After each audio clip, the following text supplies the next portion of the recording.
Doctor B R Ambedkar ಕೂಡ ಒಳ ಮೀಸಲಾತಿ ಸಂಬಂಧ ವರದಿ ಸಲ್ಲಿಸಿದ್ರೆ ಅವರು ಕೂಡ ಮಾದಿಗ ಸಮುದಾಯಕ್ಕೆ ಹೆಚ್ಚು ಪಾಲು ನೀಡುತ್ತಾ ಇದ್ರು ಎಂದು ಸಚಿವ ಎಚ್ ಆಂಜನೇಯ ತಿಳಿಸಿದ್ದಾರೆ. ಚಿತ್ರದುರ್ಗದ ಪತ್ರಿಕಾ ಭವನದಲ್ಲಿ ಸುದ್ದಿಗೋಷ್ಠಿಯೊಂದಿಗೆ ಮಾತನಾಡಿದ ಅವರು ಆಂಧ್ರ ಮತ್ತು ತೆಲಂಗಾಣ ರಾಜ್ಯಗಳ ಮಾದರಿಯಲ್ಲಿ ಆಗ್ರಹಿಸಿದ್ದಾರೆ. ಸುದ್ದಿಗೋಷ್ಠಿ ಮಾತನಾಡಿ ಮೀಸಲಾತಿ ಅಗತ್ಯತೆ ಕುರಿತು ಕೋರ್ಟ್ ಸರ್ಕಾರ ಮನವರಿಕೆ ಮಾಡಬೇಕು. ನಾವು ಸಾಮಾಜಿಕ ನ್ಯಾಯಕ್ಕೆ ಬದ್ಧವಾಗಿದ್ದು ಯಾರಿಗೂ ಅನ್ಯಾಯವಾಗಬಾರದೆಂದು ಒತ್ತಾಯಿಸಿದ್ದಾರೆ. ಸಮಾಜ ಕಲ್ಯಾಣ ಇಲಾಖೆ ಸಚಿವ ಮಹದೇವಪ್ಪ ಅವರು ನಿರ್ಧಾರ ಕೈಗೊಳ್ಳುವುದು ಸರಿಯಲ್ಲ, ಯಾವ ಕಾರಣಕ್ಕೂ ಸಂವಿಧಾನದ ಆಶಯಕ್ಕೆ ಧಕ್ಕೆ ಉಂಟು ಮಾಡಬಾರದು ಎಂದು ಆಗ್ರಹಿಸಿದ್ದಾರೆ. ಒಳ ಮೀಸಲಾತಿ ಗುಂಪಿನ ಬಿ ಮತ್ತು ಸಿ ವರ್ಗದ ಸಮುದಾಯಗಳು ಮುಂದುವರೆದಿದೆ. ಅವರೊಟ್ಟಿಗೆ ನಾವು ಪೈಪೋಟಿ ನಡೆಸಲು ಇನ್ನೂ ಕನಿಷ್ಠ 50 ರಿಂದ 100 ವರ್ಷ ಬೇಕು. ಹೀಗಾಗಿ ಅತ್ಯಂತ ಹಿಂದುಳಿದ ಮಾದಿಗ ಸಮುದಾಯವನ್ನ ಈ ಗುಂಪಿಗೆ ಸೇರಿಸಿದ್ದು ಉದ್ಯೋಗದಲ್ಲಿ ಮೊದಲ ಆದ್ಯತೆ ನೀಡಲಾಗಿದೆ. ಇದರಲ್ಲಿ ತಪ್ಪೇನಿದೆ ಎಂದರು. ಶಿಕ್ಷಣ ಉದ್ಯೋಗದಲ್ಲಿ ಮೀಸಲಾತಿ ಲಭ್ಯವಾಗದೆ ತುಳಿತಕ್ಕೆ ಒಳಗಾದ ಮಾದಿಗ ಸಮುದಾಯ ಮುಖ್ಯವಾಹಿನಿಗೆ ಬಂದಿಲ್ಲ. ಹೀಗಾಗಿ ಒಳ ಮೀಸಲಾತಿಯಡಿ ಸಮಾಜದ ಒಂದಿಷ್ಟು ಮಂದಿಗೆ ಉದ್ಯೋಗ ದೊರೆತರೆ ಹೊಟ್ಟೆ ಕಿಚ್ಚು ಏಕೆ ಎಂದು ಪ್ರಶ್ನೆ ಮಾಡಿದ್ದಾರೆ. ಚುನಾವಣಾ ಸಂದರ್ಭದಲ್ಲಿ ಸದಾಶಿವ ವರದಿ ಜಾರಿಗೊಳಿಸಿರುವುದಾಗಿ ಹೇಳಲಾಗಿತ್ತು. ಅಧಿಕಾರಕ್ಕೆ ಬಂದ ಬಳಿಕ ನ್ಯಾಯಮೂರ್ತಿ ನಾಗಮೋಹನ್ ದಾಸ್ ನೇತೃತ್ವದಲ್ಲಿ ಆಯೋಗ ರಚಿಸಲಾಯಿತು. ವರದಿ ಸಲ್ಲಿಕೆ ಆಗ್ತಾ ಇದ್ದಂತೆ ಅದನ್ನು ತಮ್ಮ ಅನುಕೂಲಕ್ಕೆ ತಕ್ಕಂತೆ ಬದಲಾವಣೆ ಮಾಡಲಾಗಿದೆ. ಈ ವಿಷಯದಲ್ಲಿ ಅಲೆಮಾರಿಗಳು ಅನಾಥ ಸ್ಥಿತಿಗೆ ತಲುಪಿದ್ರು ಅವರ ಪರಿಧ್ವನಿ ಎತ್ತಿದ್ದಾರೆ. ನಾವು ನಮ್ಮ ಪಾಲು ನಮಗೆ ದೊರೆತಿದೆ ಎಂಬ ಕಾರಣಕ್ಕೆ ಒಳ ಮೀಸಲಾತಿ ಸ್ವಾಗತಿಸಿದ್ವು ಎಂದರು. ವಿಶ್ವವಿದ್ಯಾಲಯಗಳಲ್ಲಿ ಒಳ ಮೀಸಲಾತಿಗಳನ್ನು ಘಟಕಗಳನ್ನಾಗಿಸಿ ಹಂಚಿಕೆ ಮಾಡುವ ಪ್ರಕ್ರಿಯೆ ನಡೆಸಲಾಗ್ತಾ ಇದೆ. ಇದು ಸಾಮಾಜಿಕ ನ್ಯಾಯದ ವಿರುದ್ಧ ನಡೆಯಾಗಿದೆ.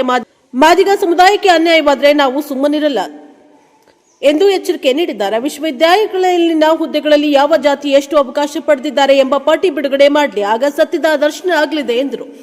ಈ ಸಂದರ್ಭದಲ್ಲಿ ಉಪಸ್ಥಿತರಾದ ಎಂ ಅಜಿತ್, ದಲಿತ ಮುಖಂಡ ರಮೇಶ್ ಕೋಟಿ, ಎಂ ಅಜಿತ್, ರವೀಂದ್ರ, ಅನಿಲ್ ಕೋಟೆ, ಮಣಿಕಂಠ ಶರಣಪ್ಪ ಇತರರು ಹಾಜರಿದ್ದರು. Bureau report Harish, Prajaprabhu TV, Nayakanahatti.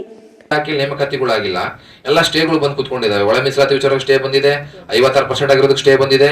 ನಾಳೆ ಈ ವಿಚಾರವಾಗೂ ಸ್ಟೇ ಬಂತು ಅಂದ್ರೆ ವಿಶ್ವವಿದ್ಯಾಲಯಗಳಲ್ಲಿ ಯಾವುದೇ ನೇಮಕಾತಿಗಳು ಆಗೋದಿಲ್ಲ. ಸೊ ಈ ವಿಚಾರವಾಗಿ ಏನ್ ಯಥಾವತ್ತಾಗಿ ಏನು ಇದು ಇಷ್ಟು ವರ್ಷ ನಡ್ಕೊಂಡ್ ಬಂದಿದೆ, ಸಬ್ಜೆಕ್ಟ್ ವೈಸ್ ವಿಷಯವಾರ ಘಟಕವಾಗಿ ಮಾಡಬೇಕು. ಈ ಮಾಡೋದ್ರಿಂದ ಯಾವ ಸಮುದಾಯಕ್ಕೂ ಅನ್ಯಾಯ ಆಗೋದಿಲ್ಲ, ಎಲ್ಲರಿಗೂ ಸಮವಾಗಿ ಬರುತ್ತೆ ಅಂತ ಹೇಳ್ತಾ ನಾನು ಮಾತುಗಳನ್ನು ಮುಗಿಸ್ತಾ ಇದ್ದೀನಿ. ಜೈ ಭೀಮ್.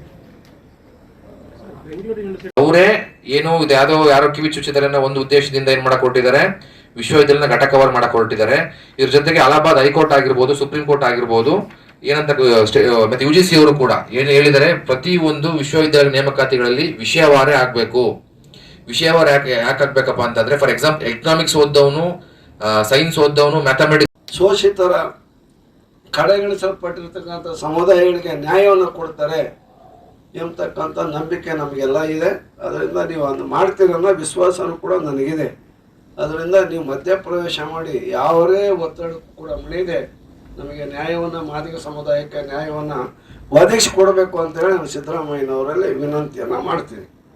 ಇನ್ನು ಉಳಿದಂತೆ ಇದರಿಂದ ಏನು ದುಷ್ಪರಿಣಾಮಗಳು, ವಿಷಯವಾರ ನೇಮಕಾತಿನ ಬದಿಗಿಟ್ಟು ಒಟ್ಟುಗೂಡಿಸಿ ಮಾಡ್ತೀನಿ ಅಂತಂದೇಳಿ ಮಾದೇವಪ್ಪನವರು ಸಮಾಜ ಕಲ್ಯಾಣ ಇಲಾಖೆ ಹೊರಟಿದೆಯಲ್ಲ, ಅದರ ದುಷ್ಪರಿಣಾಮಗಳು ಏನು ಅನ್ನೋದನ್ನು ಅಜಿತ್ ಅವರು ಹೇಳ್ತಾರೆ. ನೀವು ಬೇಕಾದ್ರೆ ಒಂದು ಪ್ರಶ್ನೆ ಮಾಡಬಹುದು. ಮಾದಿಗ ಸಮುದಾಯದ ಗುಂಪು ಎ ಗುಂಪು ಅಂತ ಇದೆ. ಎ ಗುಂಪು ಯಾಕಪ್ಪ ಸೇರಿಸಿರಂದ್ರೆ BC-ನಲ್ಲಿರ್ತಕ್ಕಂಥವ್ರು ಭಾಳ ಮುಂದುವರೆದಿದ್ದಾರೆ, ಸವಲತ್ತುಗಳನ್ನ ಪಡೆದಿದ್ದಾರೆ. ಅವ್ರ ಜೊತೆಗೆ ಇವರು ಹೋಗೋಕ್ಕಾಗಲ್ಲ. ಇವರು ಮಟ್ಟಕ್ಕೆ ಇನ್ನೂ ಅವ್ರ ಮಟ್ಟಕ್ಕೆ ಹೋಗ್ಬೇಕಂದ್ರೆ ಇನ್ನೂ 50-60 ವರ್ಷ ಬೇಕು, ಒಂದು ಜನ್ರೇಷನ್ನೇ ಬೇಕು. ಈ ಬೇರೆ ಸಮುದಾಯಗಳು ಏನು ಸವಲತ್ತುಗಳು ಪಡೆದಾರಲ್ಲ ಆ ಮಟ್ಟಕ್ಕೆ ನಾವು ಹೋಗ್ಬೇಕಂದ್ರೆ ಮಾದಿಗರು ಎ ಗುಂಪಿನಲ್ಲಿರ್ತಕ್ಕಂಥ ಸಮುದಾಯ ಅಲ್ಲಿ ಹೋಗ್ಬೇಕು ಅಂದರೆ ಇನ್ನೂ ಒಂದು 100 ವರ್ಷನಾದರೂ ಬೇಕು. ಈಗ ನಾಗಮೋಹನ್ ದಾಸ್ರವರು ಎ ಗುಂಪು ಅಂತ ಮಾಡಿ ಮೊದಲನೇ ಉದ್ಯೋಗ ಬಂತಂದ್ರೆ ಇವರಿಗೆ ಕೊಡಬೇಕು. ಇಲ್ಲಿ ನಮ್ಮ ವಿದ್ಯಾರ್ಥಿ ನಾಯಕ ಅಜಿತ್ ಬರೀ ಅಜಿತ್ ನಾಯಕ ಅಜಿತ್ ಅಂತ ಹೇಳಿ ನಮ್ಮ ಎಂ ಅಜಿತ್ ಅಂತ ಹೇಳಿ ರಾಜ್ಯ ಈ ಪರಿಶಿಷ್ಟ ಜಾತಿ ಪರಿಶಿಷ್ಟ ವರ್ಗಗಳ ವಿದ್ಯಾರ್ಥಿಗಳ ನಾಯಕ. ಇವ್ರಿಗೋಸ್ಕರ ಇರೋದು ಹೌದಾ? ಇವರು ಇನ್ನೇನು ರವೀಂದ್ರ, ನಮ್ಮ ಒಳ ಮೀಸಲಾತಿ ಹೋರಾಟಗಾರರು, ಇವರು ಕೂಡ ಒಬ್ಬರು. ಕೋಟಿ ಬರೀ 2 ಕೋಟಿಗಳು ಬರೀ ಜಾಸ್ತಿ ಇದ್ದಾರೆ. ಈ ಕೊರ್ಚಕ್ಕೋರ್ಮರು ಇಲ್ಲ ಬೋವಿ ಲಂಬಾಣಿ ವಲಯರು ಮಾದಿಗರು ಇರೋದು 4 ಜನ ಸಿಂಹಪ್ಪ ಅಂತ ಹೇಳ್ತಾರೆ. ಅದ್ರಲ್ಲಿ ನಾವು ಪಡೆದೇ ಇರೋ ಜಾತಿ, ನಾವು ಒಳ ಮೀಸಲಾತಿ ನಮಗೆ ಅನ್ಯಾಯ ಆಗಿದೆ, ನಮಗೆ ಬೇಕು ಅಂತೇಳಿ ಮುಂಚಿನಿಂದಲೂ ಆಗ್ರಹ ಪಡಿಸ್ಕೊಂಡು ಹೋರಾಟ ಮಾಡಿ ಏನು ಸುಪ್ರೀಂ ಕೋರ್ಟ್ನವರಿಗೂ ಕೂಡ ಮೆಟ್ಲೆತ್ತಿ ಅಲ್ಲಿ ನಮ್ಮ ನಿವೇದನೆ ಮಾಡಿಕೊಂಡು ತೀರ್ಪನ್ನು ಕೊಟ್ಟಿದ್ದಾರೆ ಸುಪ್ರೀಂ ಕೋರ್ಟ್. ಹೌದು, ಇದು ಮಾಡಬೇಕು, ಈ ರೀತಿ ಇಂಬ್ಯಾಲೆನ್ಸ್ ಆಗ್ತಾ ಇದೆ, ಸಮಾನತೆ ಬರ್ತಾ ಇಲ್ಲ,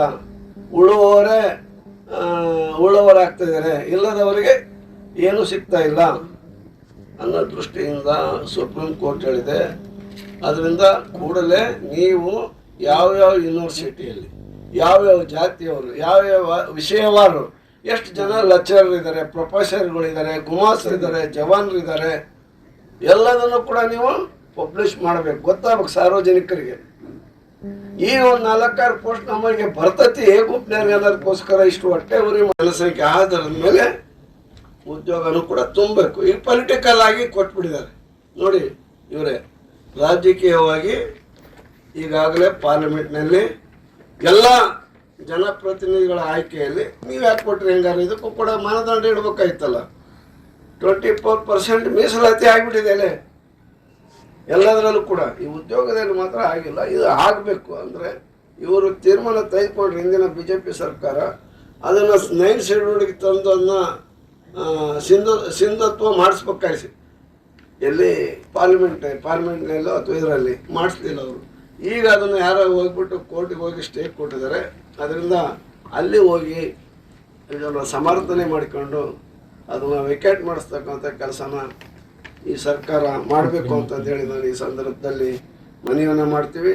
ಅತಿ ಶೀಘ್ರದಲ್ಲಿ ಈ ಎಲ್ಲ ವಿಷಯಗಳು ಒಂದು ಏನು ನಾಗಮೋಹನ್ ದಾಸರವರು ಹೇಳಿದಂತೆ ಎ ವರ್ಗದವರಿಗೆ ಬರ್ತಕ್ಕಂಥ ಹುದ್ದೆಗಳು ಅವರಿಗೆ ಮೊದಲು ಸಿಗಬೇಕು.